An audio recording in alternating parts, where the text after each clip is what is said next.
Assalamualaikum warahmatullahi wabarakatuh. Di sini kami dari kelompok 12 ingin sedikit menjelaskan makalah kami yang berjudul Problematika Penerjemahan Arab Indonesia. Sebelum menjelaskan tentang apa saja problematika penerjemahan Arab Indonesia, terlebih dahulu kita harus mengetahui tentang arti dari penerjemahan atau kegiatan menerjemahkan. Jadi kegiatan menerjemahkan adalah salah satu cara untuk saling menukar informasi atau penemuan baru antara dua atau lebih bangsa yang menggunakan bahasa yang berbeda. Kegiatan menerjemahkan sebuah teks atau menerjemahkan sesuatu itu bukanlah semata kegiatan atau persoalan yang mengalihkan kata demi kata dari bahasa sumber ke bahasa target atau bahasa sasaran. Menerjemahkan itu berarti menghadirkan pesan atau gagasan, pemikiran, dan perasaan secara ekuivalen. Karena di dalam teks ada amanat yang harus disampaikan kepada pembaca yang terkadang memiliki budaya bahasa berbeda dengan bahasa sumber. Penerjemahan itu tidak dapat dilakukan tanpa penguasaan yang memadai terhadap bahasa asing. Kemampuan dan penguasaan bahasa asing, bahasa Arab misalnya, harus ditingkatkan dan dikembangkan, karena setiap bangsa dituntut untuk mampu berkomunikasi dengan bangsa lain dalam segala aspek kehidupan. Itu tadi pengertian menerjemahkan atau penerjemahan secara umum. Yang pertama, kita akan membahas pengertian tentang problematika penerjemahan Arab Indonesia. Seperti yang sudah disebutkan tadi, kegiatan menerjemahkan atau penerjemahan adalah istilah umum yang mengacu pada pengalihan pikiran dan ide dari satu bahasa ke bahasa yang lain, baik itu dalam bentuk sebuah tulisan atau teks maupun bentuk lisan.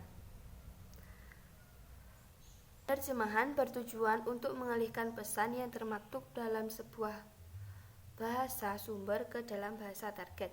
Pengalihan pesan ini dilakukan dengan mengidentifikasi dan mencari padanan fungsi dan kategori sintaksis yang sesuai dengan bahasa target.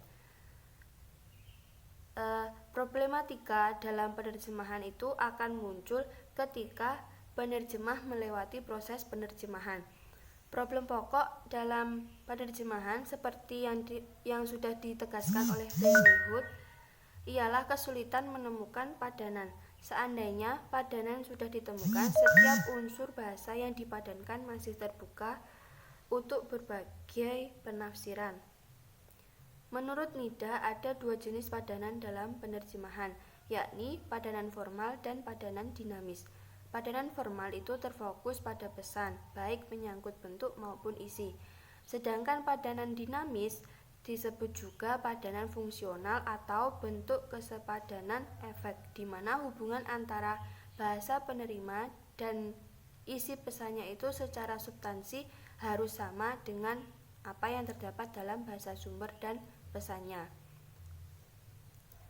Jadi kesimpulannya seperti itu ya. Problematika penerjemahan Arab Indonesia itu muncul ketika si penerjemah itu melewati proses penerjemahan. Biasanya problematika dari penerjemahan Arab Indonesia ini adalah sulitnya menemukan padanan baik itu leksikal, gramatikal, dan kultural antara dua bahasa.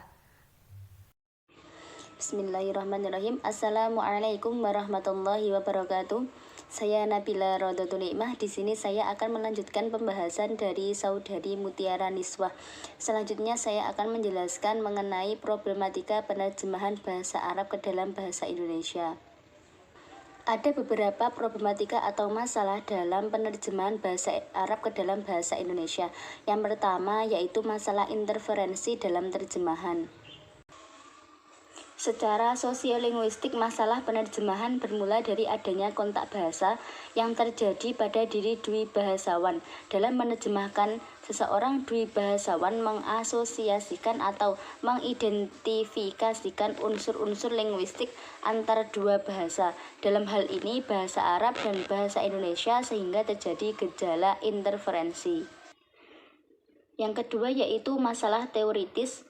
Kesulitan tersebut semakin kompleks tatkala penerjemah tidak menemukan cara untuk mengatasi masalahnya. Artinya penerjemah kurang menguasai teori terjemah. Kelangkaan telaah teoritis dan praktis tentang penerjemahan Arab Indonesia ini merupakan masalah tersendiri dalam dunia penerjemahan Arab Indonesia. Pada gilirannya, hal ini menimbulkan rendahnya kualitas terjemahan. Yang ketiga yaitu masalah kosakata kebudayaan dan metafora. Yang dimaksud dengan kosakata kebudayaan ialah ungkapan yang menggambarkan tradisi, kebiasaan, norma, dan budaya yang berlaku di kalangan penutur bahasa sumber. Masalah lain yang kerap dihadapi oleh penerjemah ialah menyangkut penerjemahan metafora dengan segala jenisnya. Pengasosian kata yang satu dengan yang lain sering menimbulkan kejanggalan jika diterjemahkan secara harfiah. Yang keempat yaitu masalah transliterasi. Masalah lain yang sering dijumpai oleh penerjemah Arab Indonesia berkenaan dengan pengalihurufan nama-nama asing, nama negara, dan istilah asing yang ditransliterasi ke dalam bahasa Arab. Kesulitan transliterasi nama-nama asing disebabkan tiadanya aturan yang konsisten yang dapat dijadikan pegangan, karena transliterasi ini didasarkan atas simaan orang Arab, bukan atas tulisan. Yang kelima yaitu masalah tanda baca. Hal lain yang perlu mendapatkan perhatian penerjemah adalah tanda baca, seperti pemakaian huruf kapital, tanda koma, huruf miring, tanda tanya, tanda petik, dan seterusnya. Sehubungan dengan huruf kapital, tulisan Arab tidak mengenal huruf kapital. Masalah-masalah tersebut dapat dipecahkan dengan menggali teori, menguasai bahasa Indonesia, berdiskusi dengan pakar terjemah, dan berlatih menerjemahkan teks bahasa Arab dengan berbagai topik dan jenis secara sungguh-sungguh. Sekian pembahasan dari saya. Akhiran, wassalamualaikum warahmatullahi wabarakatuh.